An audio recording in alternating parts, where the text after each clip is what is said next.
Thank you so much for being so active during the workshops. I got to go around and listen to all of you, and everybody was super engaged, got great feedback on the tools that you tested. So looking forward to working with you more closely on the outcomes of those discussions of work.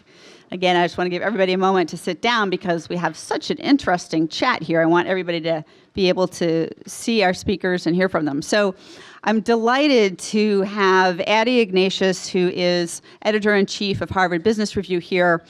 In addition to all the great work that HBR does, he's also been pioneering around really tackling sustainability issues and sustainable business issues through the Future Economy project, which Andrew Winston and I are advisors on, and really helped to create a forum for business leaders to learn more about how do you actually implement sustainable business practices. So we very much appreciate Addie's leadership there.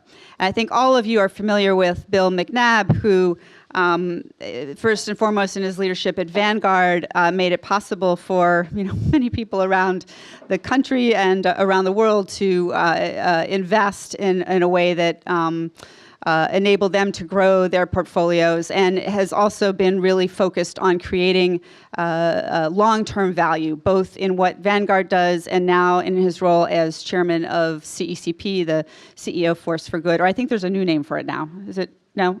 Yeah, that's okay. The CEO Force for Good. And also, as he'll talk a little bit about, Vanguard now has some new, they've had a presence around ESG for a while, but have some new funds that'll be really interesting to hear about. So without further ado, I'm looking forward to the conversation, and I welcome both of you. Thank you for being here. Thank you. Okay, thank you.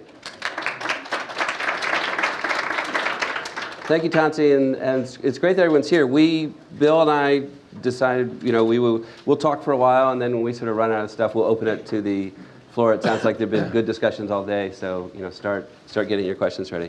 But let's leap right in, because I'm not sure what your view is. Whether, from an investment perspective, do you think there is a favorable ROI on sustainability plays? So, the very short answer is I don't know. The data are inconclusive. There's a lot, obviously, that's been a huge topic here today and in many other forums. However, the longer answer is I think we look at it, the linkage between, I'll call it sustainability, and this debate between short-termism and long-termism. And as Tansi referenced, I work with CECP on their Strategic Investor Initiative, and the whole push there is around getting companies to think longer term.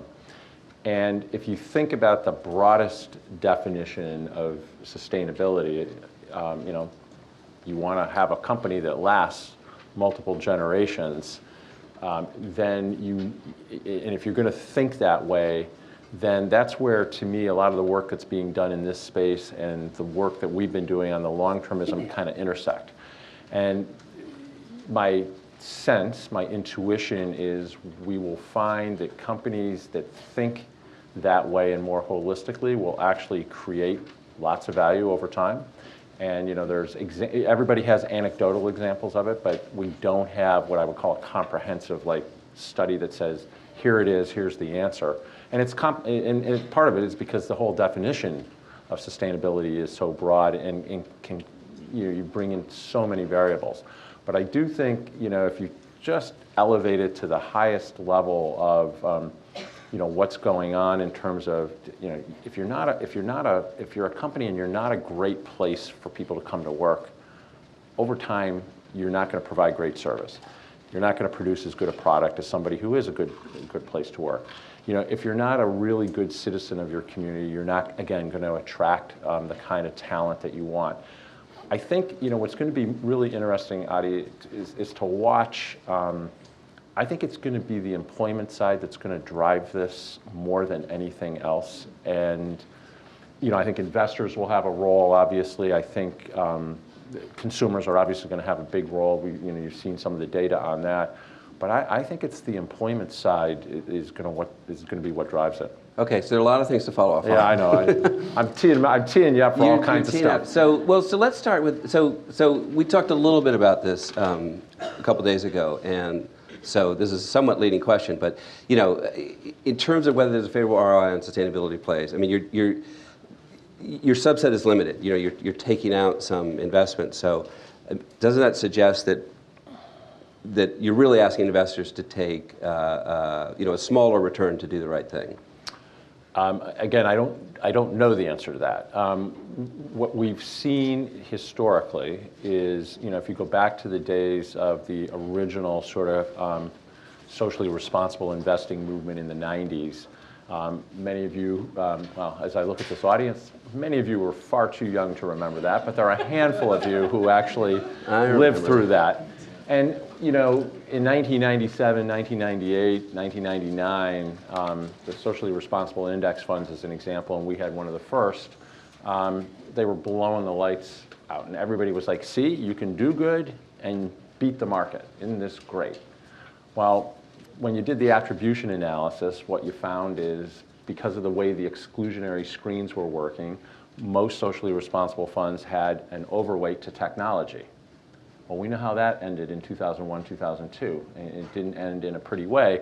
And I can't tell you how many investors, despite good literature and whatnot, were shocked by that. They just couldn't understand what had happened, and the variances were incredible. And so it's an anecdotal answer to your question, but I think what you see is there will be times of, anytime you exclude stocks, certain stocks from a broad market, by definition, you're going to be out of sync with the broad market. You will underperform it sometimes, and you will overperform it sometimes. We have not seen, and I'll come back to this one because I think it's going to be one of the most fascinating areas. I don't think we've seen any active manager who has put their stamp on a sustainable strategy, deliver long-term alpha versus a broad market for a long period of time. I mean, it just, I think that is one of the holy grails that's out there. We're going to try, by the way. All humility aside, we're going to actually, we're launching a new active fund. I can't talk too much about it because the SEC gets mad at you when you do that, but we had a press release on it a few weeks ago, and it's rather than excluding names through a series of rules or sectors, it's actually the active manager is going to make bets on companies that the portfolio team thinks have the best sustainable practices. Their thesis is this portfolio will outperform the broad market. In some ways, because it's a broad-based U.S. mutual fund with a small minimum, it's going to be one of the great test cases for this. And even there, that's going to take a long time before you really have a sense. Yeah. So I think of Vanguard, I think of BlackRock, two investing companies that have insane level of assets under control, large. $5 trillion at Vanguard. I forget what it is at BlackRock, but about 6, I think. About 6. And when you were there, and it's probably still true at Vanguard, certainly BlackRock with Larry Fink, a lot of talk, okay, so what role can we play? It's more sort of a passive investment play, but you both have been very outspoken about long-termism, about sustainable strategies, about doing the right thing. Does that you both get good press for that? Does that translate into anything tangible? So I think so. Hard to know. Again, it's been a short period of time, but just to frame it a little bit, how this all came about. So my predecessor, Jack Brennan, actually was one of the first people in the investment management world to actually write a letter to portfolio companies. And the reason he wrote the first letter on our behalf was we were really frustrated. This is in the early to mid 2000s by some of the activist hedge funds in particular who were out there re-engineering companies for short-term gain and so forth. And these guys would come in and they'd have 1% stakes and they'd literally be changing out boards and changing corporate strategies. And we have both active funds at Vanguard, but we also have a huge index franchise, as you know. And you're a permanent shareholder when you're an index fund. So, we own all 500 stocks in the S&P 500. We have to. It's, that's our fiduciary responsibility. So you can't sell a company when you don't like what they're doing. So we were seeing companies begin to make decisions that we thought actually were not good for the long term. And we were thinking about our investors, and again, very selfishly. Our investors on average, the average turnover of Vanguard's client base is about 8%, which means the average holding period is about 12 years. And so they're long-term oriented as well. And so we viewed our role as to stand up for those guys. And so that's when Jack wrote the first sort of letter with some broad principles. And then it really was during the crisis, it became so much more apparent to the leadership team and me that we needed to do more. So we took one of our best thinkers on the topic, many of you in the room know him, Glenn Borum, and we said, Glenn had a big portfolio of things he was doing, including all the proxy voting for us. And we said, your whole life is going to be governance, and build a team, and let's take this more seriously. Recognizing again, and if you think about it from the company standpoint, what we heard from many CEOs and CFOs was this was really good news from their perspective, in the sense that somebody was actually going to come in and say, I don't care about the quarter. I mean, we literally don't care about the quarter. Like, it matters, if you own a stock forever, what do you care? What you care about is that company going to create long-term value for your investors? Now, you might say, well, you're so, it's just a passive approach, and how much can you really do? When you find people who you think have really crossed the line from a governance standpoint, for example, then you're going to have to take action. So, again, this is all public, but a couple of years ago there was a REIT holding in our index, one of our index funds. It was we own 10% of this REIT, and an activist actually came in and said, this company is violating every principle that you guys believe in. And they walked us through our own principles, and they were completely right. And we had not been as focused on this. And they said, we're thinking of launching a different slate of directors. What do you guys think? And we tried to engage with the company. They wouldn't talk to us. They wouldn't talk to us. And what ended up happening was the company. So there was a vote, and vote was due to close at 8 p.m. East Coast time, 5 p.m. West Coast time. So it's 7:30 at my house, and I have an unlisted number, so to this day I have no idea what happened. But my phone rings, and I didn't pay attention to the call thing, and so I picked it up like a dope, and it's the chairman of this group, and he says, I can't believe you guys are voting against us. And I said, well, I can't believe you're calling me at 7:30 at night. And he's like, is there any way you will reverse the vote? And I said, no. And he goes, but what do you care? You're an index fund. And I said, you're the worst performing stock in this 235 stock index. And if you just performed average, our investors would be, not significantly, because it was 1 out of 200 stocks, but they would be better off measurably, quantifiable, right? Quantifiable, if they were just an average performing company. So, and I tell the story, it's an anecdote, it's not, but it really underscored what, in a sense, you can do, and what you will do if things get to that point. We're not going to come in and, if you look at some of the activist managers who will come in and look at a company and say, we think your consumer strategy for this sector of your business is all screwed up, and you need to change direction, and the leader there doesn't know what he's doing, and you should have it. We can't, we own that stock. We're not going to get into that kind of tactical level of discussion. We're going to look at how is the board governing the company, how's the board thinking about those issues, what kind of reaction does the board have, and that's where I think there is occasionally confusion out there as to what our role is versus what somebody else's role is. Mm-hmm. So we've talked a little bit about sustainable investment, sustainable companies. What is that? I mean, we talk about companies. We celebrate a company like Walmart that's doing a lot of good stuff, and there are plenty of people who think Walmart is a bad company because of its labor. Pepsi, is Pepsi good? You could sort of make the case. So when you're thinking about these investments, how do you even find a definition of who's doing what? Yeah. So for us, and again, just full transparency, the easiest part of ESG for us is G.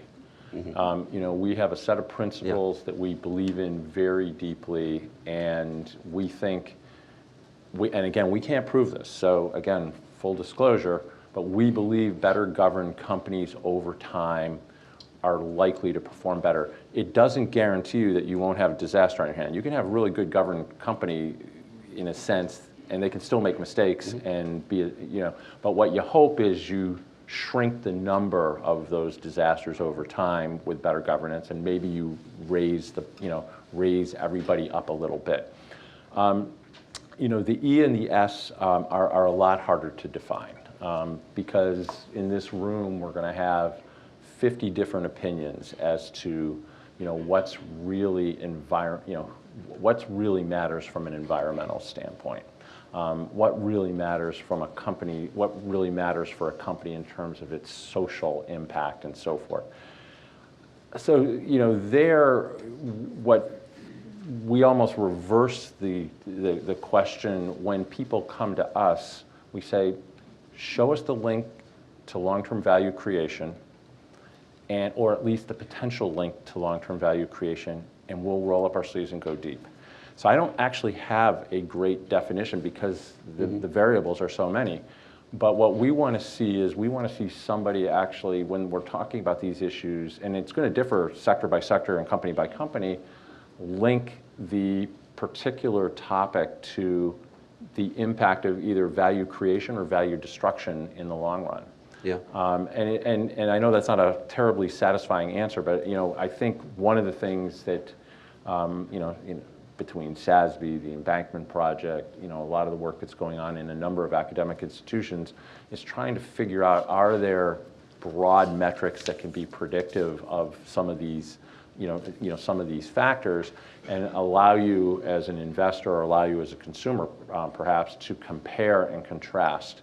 And it's the comparability that actually has, again, been very elusive in a lot of these cases. Yeah. So G, I guess, is relatively easy because you're measuring board members. I would say it's easier to define. Right. It's challenging to get it to work right. Yeah.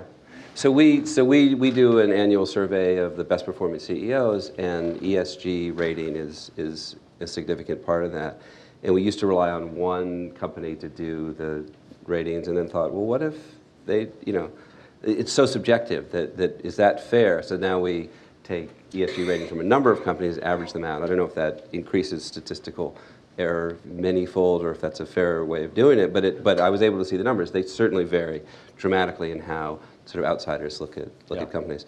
Bob Eccles, I don't know if he's still here, but he is a big player in the field, and he actually has written a piece for Harvard Business Review that we're running soon that is really arguing that investors are finally starting to mainstream ESG considerations in their investments. Are you seeing that? Are you sensing that?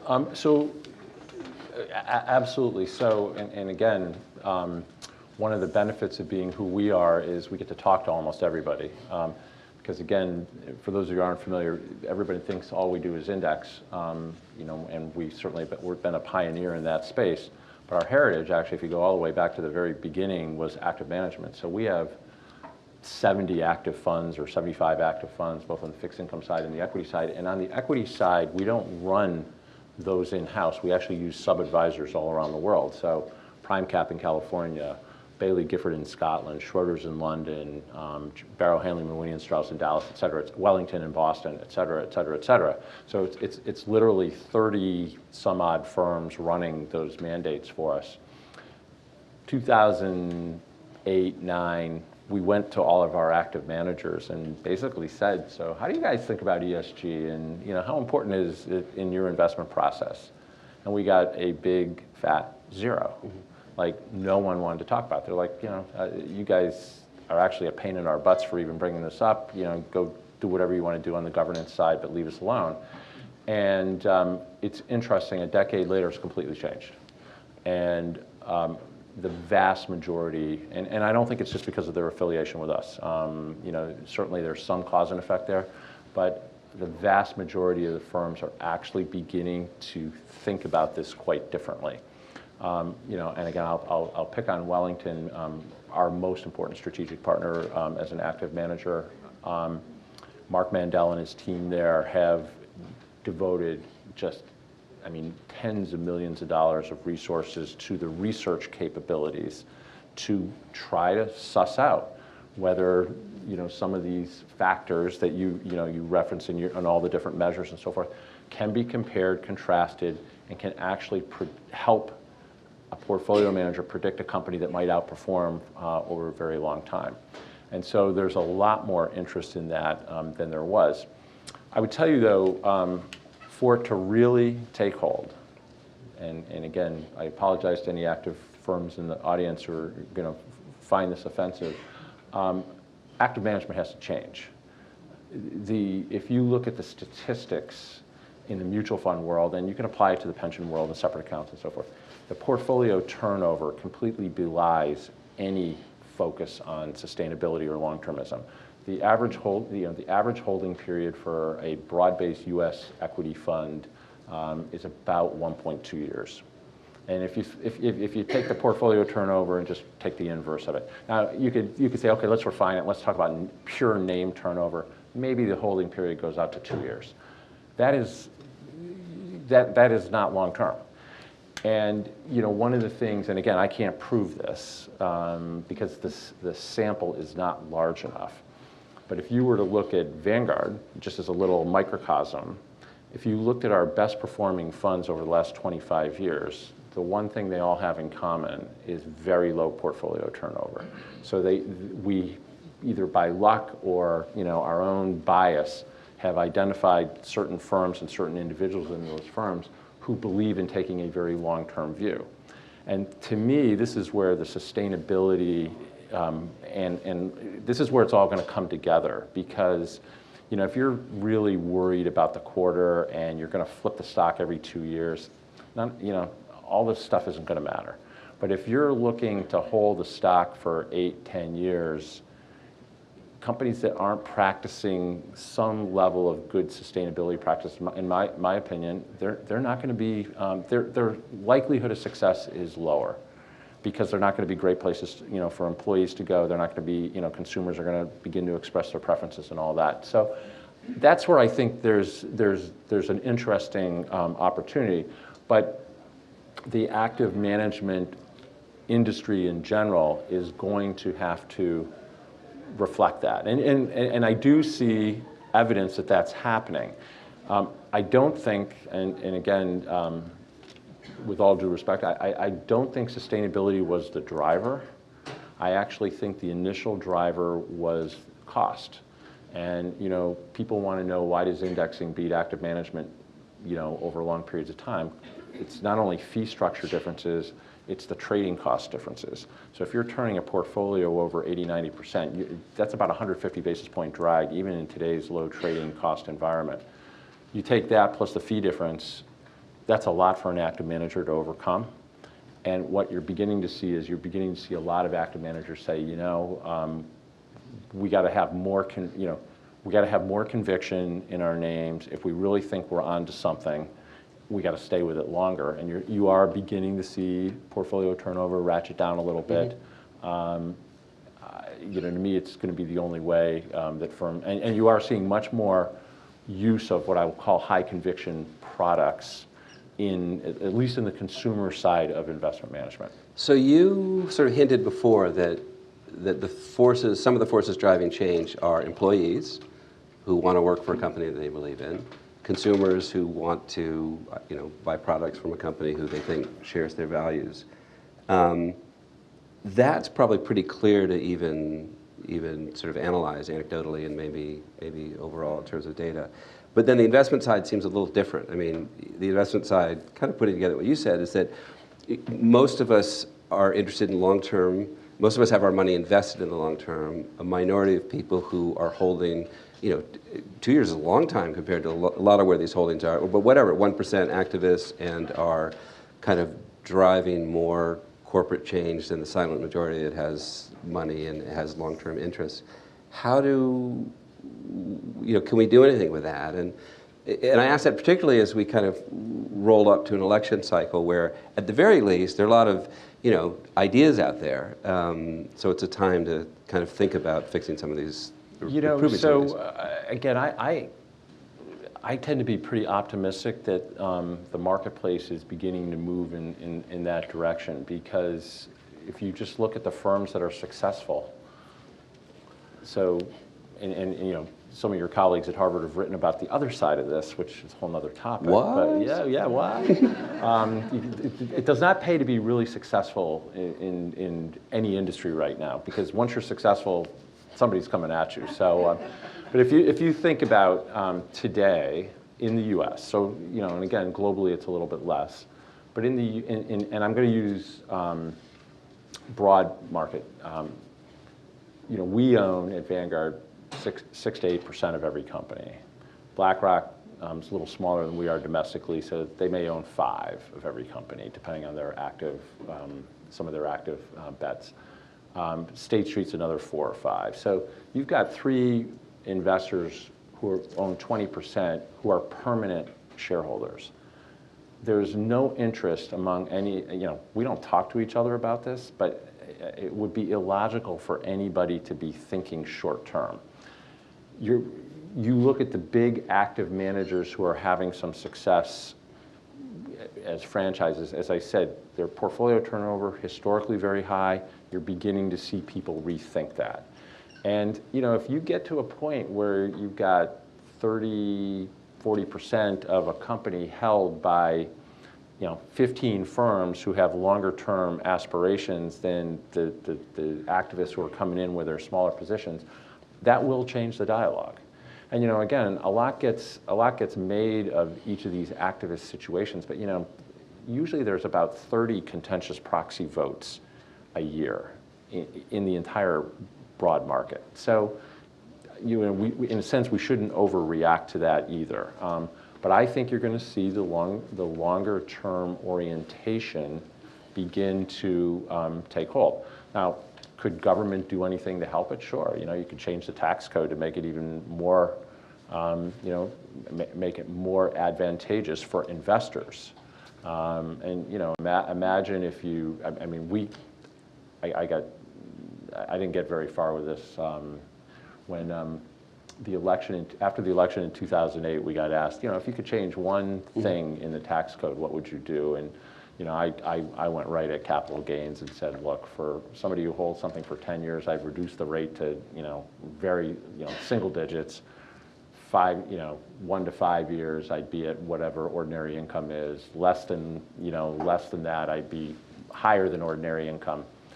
I was not particularly popular with the algorithmic traders, the hedge fund traders, Wall Street in general. Even a few of my colleagues were like, are you sure? What's that going to do to liquidity and all this stuff?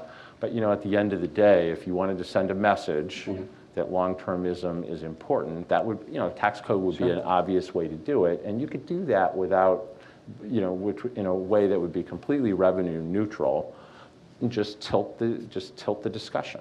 You know, today, long-term is defined as 1 year. You know, that's what it is. Yep. And you get, you know, as long as you hold a security for more than a year, you get a huge advantage from a tax rate standpoint. That, from a policy standpoint, that doesn't totally make sense to me. So I'm going to ask you one more question, and then we'll open up to the floor. So be ready. Probably should have asked this before. What is long-termism? I mean, so I talk to CEOs all the time and talk about their perspective and their, I don't know, compensation. They're like, no, I'm long-term and my compensation is long-term, and yes, it's a big problem, but not with me and everything's fine. So there's that issue. It's a big problem, but no small problems. But more than that, how do you? So you know, you're creating funds, or Vanguard's creating funds that are about, you know, whether companies are successfully thinking long-term. What is? How do you know when that's happening? Yeah, you know, look. This is why they pay you the big money. You know, you ask all these hard questions. And I don't have to have answers to any I know. of them. This is great. Yes, it is great. Turn it right around, you know? Just try. Yeah, I know. I'm not going there. Now, look, the definition of, you know, in all seriousness, it's a very hard, you know, all this is hard to define. That's part of the problem. So I'm going to come at it, this is completely unscientific. I'm going to come at it just from a practical standpoint. You know, one of the interesting things is I've had the, you know, opportunity of, you know, being in the investment world for 33 years, so I've gotten to see a lot and watch a lot, but I also had to run a company. And, you know, one of the things that you figure out pretty quickly is no one is great at predicting the future. Like, the human brain just isn't wired to really go beyond, you know, a couple of years and really understand what's going on. I think the practical sort of way to think about it, I think somewhere in that 5 to 10 year range is about as far out as you can define long term. And most CEOs don't think that far out. Most, and you can make a case, and it's going to differ by industry, by the way, too, because cycles are faster in some industries by a lot. You could make a case that there are places where, some of the pharma CEOs will tell you they got to be thinking in 25-year cycles. That's really hard to do, and it's really hard to be accountable for it. But I do think you can be reasonably accountable for that 5 to 10 year kind of time range. And to me, when I'm, and again, doing this more as an amateur analyst than a professional, when I'm analyzing CEOs and companies and people I admire and so forth, that's kind of how I do it. What did they accomplish over 5 or 10 years? Not what did they do for 12 months or 24 months. Much longer than that, it's hard to see out that much farther. But look, the farther we could push that out, I think the better we'd be. But you have to have, and there's one other thing that your question brings to mind, which you didn't ask, but I'm going to say it anyway. This doesn't have to be an argument about short versus long. I would change it to a conversation. I would always start with long, but I would say it should be a conversation about long and short. You have to earn the right. So you can't take your eye off short-term performance, but you shouldn't be obsessed about it. And public companies shouldn't cater to the sell side's every whim about a penny here or a penny there, and in a sense think maniacally about that. That never has made any sense to me. But if you have a long-term strategy, you got to have milestones that are shorter term, and you've got to adjust. And one of the first things you learn, anybody who's operated at that level, whatever strategy you set out for 5 to 10 years, you will be wrong. Mm-hmm. And the question is, how quickly do you recognize that, and how quickly do you pivot? Mm-hmm. And that's a whole other set of discussions. But I actually think that's not, it doesn't make it incorrect to still be focused on that kind of time frame as adequate. So you've observed before that a lot of these considerations are driving companies to either go private or stay private. Is that a good thing or a bad thing if there are fewer public companies? Yeah, so again, we were having a good debate about this beforehand. The number of public companies peaked in the late 90s at about 9,000. That was probably too many. There were a lot of little splinter companies taken public just because the manic market, especially in the tech sector. We're down to 3,700 public companies today. Wow. There are 140 U.S. unicorns. There are another couple hundred global unicorns. If you're me, and I say me, Vanguard, and you're trying to offer the average investor, the small investor, the opportunity for growth. There's 140 companies that 10 years ago would be public today, and they may be the engines of a lot of our economic growth right now, and our investors can't share in that.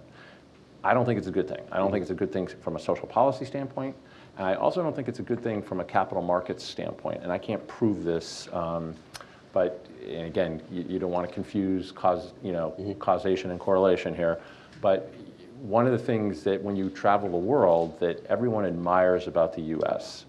is the balance that we've had among public and private capital markets and the banking system.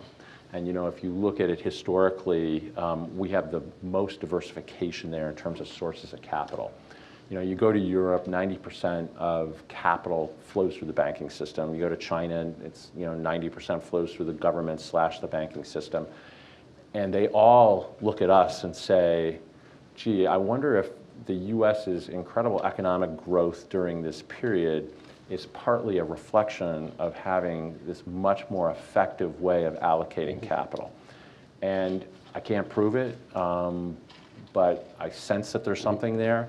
And I know some of your colleagues are doing work on this, or some of the people at Harvard are doing work on this. And I don't think it's look, I love private markets. I think they're a really important part of our economy.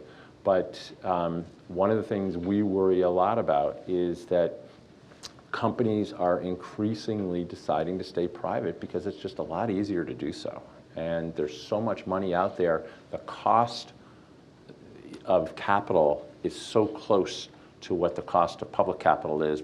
It's worth it. Yeah, that's a good and, point. and you know, that's something that a lot of people have missed. And you know, I think it's something from a public policy standpoint is going to be really front and center for, you know, and it's interesting, a lot of the things that you know, people want to do, actually I think will exacerbate the problem. So, you know, when I listen to a lot of the you know, wealth and income disparity discussions, which are real, and you know, the data are overwhelming on that, many of the solutions though are going to force even more companies to stay private, and that's just going to actually exacerbate the situation. So one of the, you know, I think one of the things, and obviously for Vanguard, it benefits our business model, so I'm always going to be transparent about that. But if I remove myself from Vanguard for a minute, this public market thing is a really big deal. And you know, it's been interesting. The SEC has actually been pretty forward-looking in terms of talking about it, and you can tell that they're quite concerned about it. Let's open to questions from all of you. Yeah. What current investment strategies have kind of always had this long-termism built into it, like for sustainability? I'm thinking of like things like dividend growers type of strategies. Vanguard's got a dividend growers fund. Are there already strategies that you've seen that already had a lot of these concepts already embedded? So yeah, you know, great question. I think they have elements of it, but you know, even in a dividend grower strategy, you know, historically there have been a lot of sin stocks that could, you know, that have been able to, that have increased dividends, who could be eligible for that. So you know, you end up with a little bit of a mix there. The most data we have are, you know, on our, you know, our socially responsible index fund, which has been around since the 90s, so it's 20 plus years. And as I said at the beginning, it's, you know, it's very time period dependent on whether it underperforms or outperforms its broader, you know, the broad benchmark upon which it's sort of based. And it's really been kind of, it's really a wash right now. So we don't have, you know, what I would say really good data on strategies that have been built around sustainability. We have elements of them, you know, and like the dividend growers. You know, I mentioned earlier that some of our portfolios that have very low turnover have outperformed.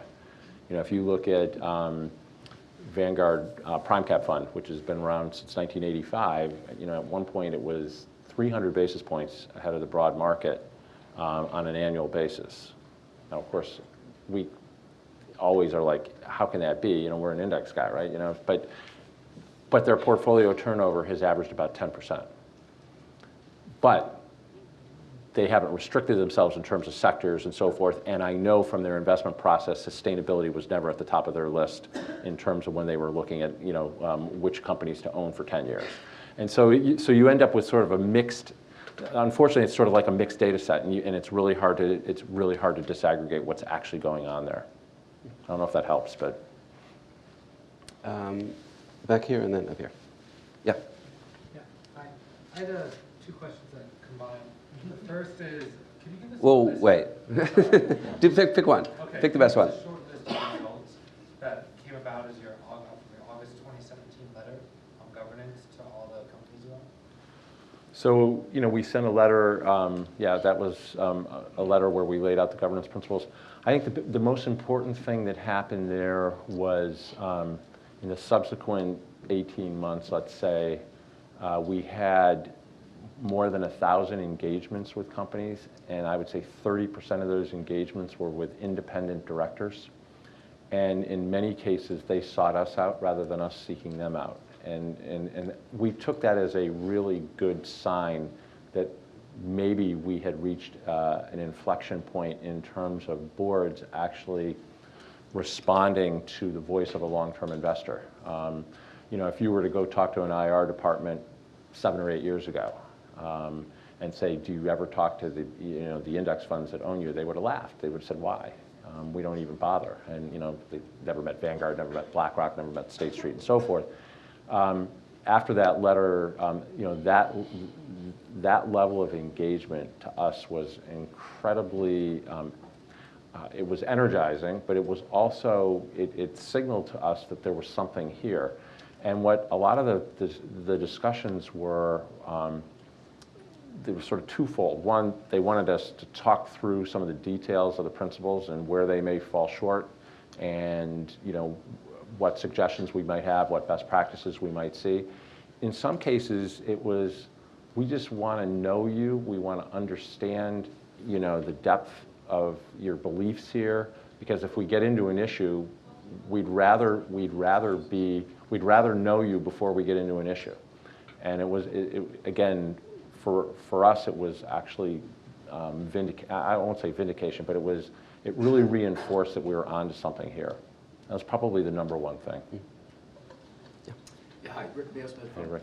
Center for Sustainable Business on the board, also of Stern.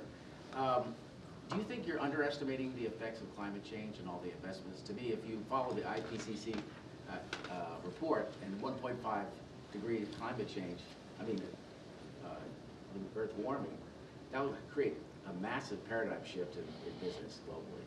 And do you ever take that into effect? Because I was at a conference recently with a bunch of sustainable investors, and they're saying this is not taken into account fully in all of the investment world. Yeah, and it's a really hard one, Rick, because what do you do? Yeah. I'm very serious. So, we own, let's just use the S&P 500 just as a proxy for the U.S. stock market. I mean, obviously we have a total stock market. We own the S&P 500 in an index fund. We are required to own all 500 stocks. It's a fiduciary responsibility to our investors. That's why they're there. We can talk about climate change. We can talk about disclosure. We can talk about how their board is thinking about it. But at the end of the day, we can't say, well, we're going to eliminate these 20 companies because we think they're not living up to their end of the bargain in terms of moving the dial here. So it's a very difficult question for us. And I think for all investors, how you approach that. This is, again, it's such a systemic issue. This is a place, and I know you were going to ask me the question earlier, is there any place where you want government? This is, the more systemic the issue, this is where, I think governments do need to stand up and do things differently, which allow, in a sense, the markets to follow. I will say, though, again, probably the most controversial vote we were involved in, the one I got the most hate mail on, and again, just for this audience, you guys will appreciate this. We voted against management's recommendations, against the board's recommendations on Exxon a year ago on their disclosure, and we did it, not because of the data that you just described, which is compelling, and again, I think we understand that. We did it because they refused to, in a sense, comment on the impact of climate change on their business, on their financial future and so forth, where their competitors actually were beginning to lay out pretty good information where, especially as an investment person, you could look at it and say, I can make some judgments in terms of how to think about the future value of this company more effectively. And for us, that was a way to sort of come at this, but that doesn't really get at the heart of the issue that you described. Yeah. Thanks.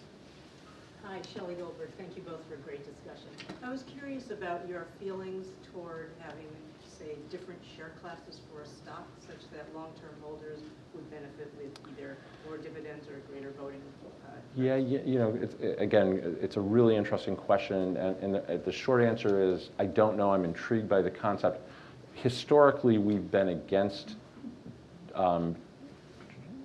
different share classes with different rights because frankly, it's been abused most times. Many of your tech companies who did go public in the late 90s. There's a number of them who have dual share class, and basically it allows the founders with a very small economic interest to control the vote, as you know. We've never thought that was a particularly good idea. And so at the high level, we've usually, and again, there are circumstances where we're willing to say, okay, for a period of time, we get what you're trying to do, but what's the path forward? What you described, though, would be a completely different use of new share classes. I think it's one of those things that needs to be studied. It's intriguing because without, and again, it goes back to your question earlier, are there things that could be done to signal the importance of long-term? I think that the trick will be not to let it get so narrow that like you're creating like all these niche share classes and it's not the flavor of the day. It would have to be something big, and it could be, holding period with additional voting rights, or it could be, that's probably the one that would be the most appealing to me. Mm-hmm. Yeah. So a couple of your answers caveat with, I don't know, we don't have the right information to make that correlation. So how do you feel about your role as an investor in increasing adoption of some of the frameworks you mentioned, like CSB and TCFD, so that you would have the comparable quality data that's lacking holes that would enable you to decide whether or not there's an alpha correlation, or one of the other things that you said there was a lack of data to identify? Yeah, I think, again, Lee, it's a very, very fair question. And, as you know, we're pretty involved with CSB. We're pretty involved with the embankment project.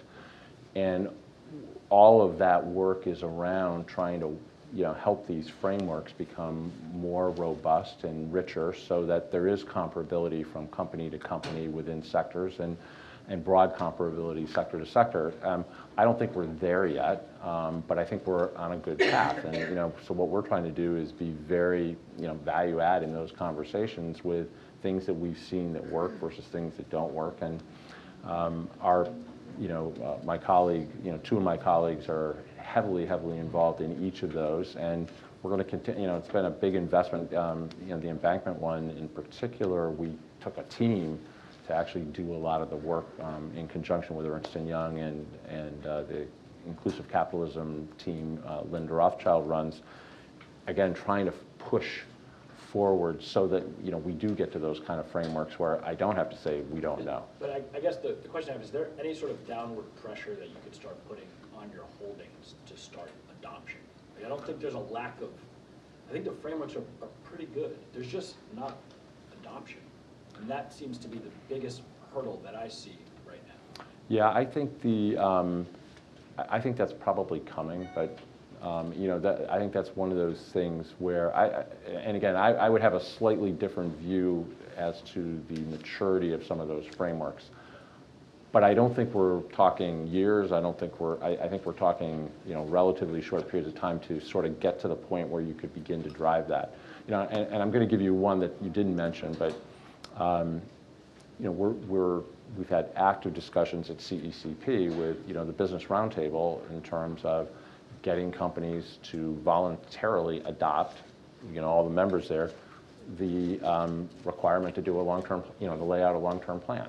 That to me would be a really valuable step here. And as you know, we help work to create that framework. So I think we're going to see, some progress on that front. And then, in terms of how much pressure to bring to bear going forward, I think that remains to be seen. So I think we have time for maybe one or two more questions. There's one back there. Yep. ETS has made you largest shareholder in some controversial companies, inadvertently, guns, opiates. How do you think about fiduciary responsibility and individual long-term approach with You think I ask hard questions? Yeah, no, look. So, look, if you own if you invest in an index that has controversial holdings, as a fiduciary, actually, our responsibility is to match the index, and we can offer investors a choice without that, which our ESG ETFs do. But if you're in a broad-based fund, you actually and the stock is in the benchmark, then you've got to reflect that stock in the benchmark. That's just that is a fiduciary responsibility that trumps everything. From a legal perspective, from actually, I would say more than a legal perspective, an ethical perspective for your investors who've chosen that fund because it's going to it's going to match that market. It is, those topics are the ones that probably cause the most angst among our own people and certainly our shareholders. I would say too, though, one of the things, I had this debate with a university student a couple of years ago now, my alma mater, around the endowment. And he was leading this campaign to get the endowment to basically drop all energy, all integrated oils, and basically all energy companies of that ilk from their portfolio. And they were actually ultimately successful. And he asked me what I thought about the strategy. And I said, well, what are you trying to accomplish? And he said, we're trying to hurt the company. And I said, you realize this has zero impact on the company. And he looked at me like I was from Mars. I'm a little embarrassed that somebody at my alma mater's basic economic understanding was this minimal, but he was an engineer, so I'll give him credit for that. But we had this back and forth. I said, show me the impact on the balance sheet, show me the impact on the income statement.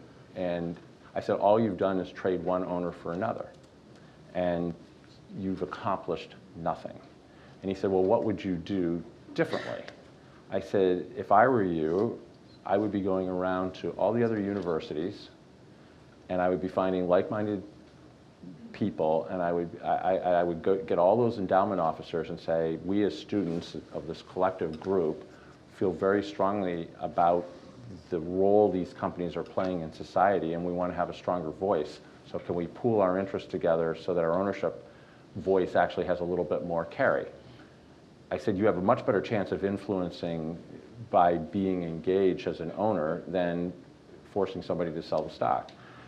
And in all of these situations, that's actually the case. And again, this goes back to Adi's point earlier on the private. What's going to happen in many of these situations is these companies are just going to go private. It's just, and I actually don't think that's necessarily a good thing either, because then you lose all transparency and you actually lose the ability to, at least from a governance standpoint, to try to impact how they think about some of these issues long term.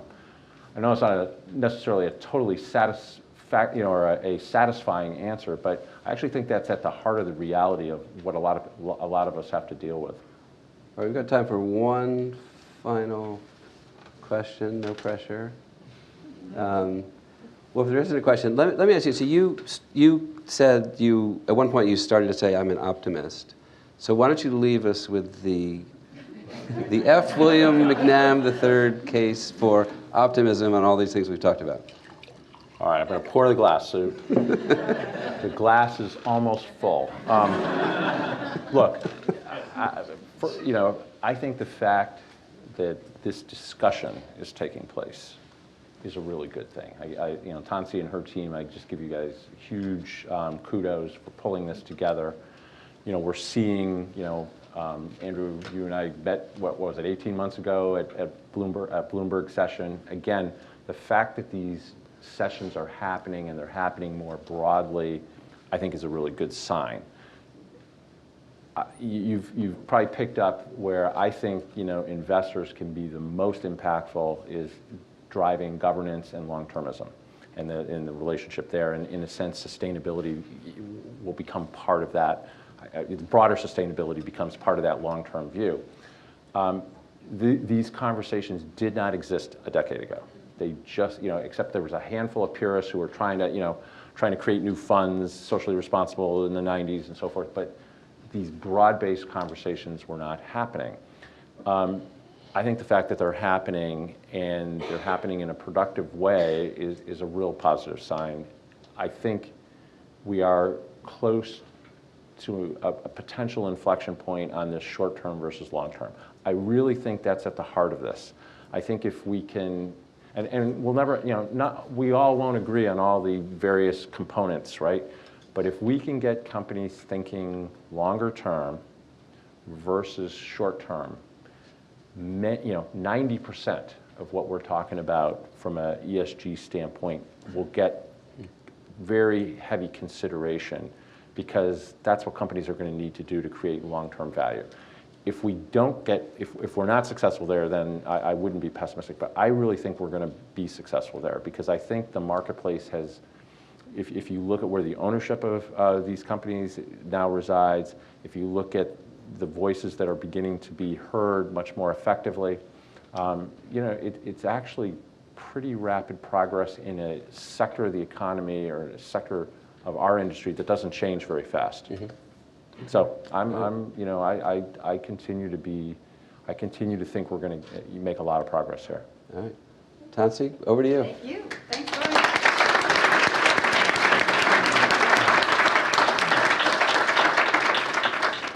Thanks, Addie, for an amazing job moderating, and Bill for expanding our minds and really helping us think through these challenging issues, right?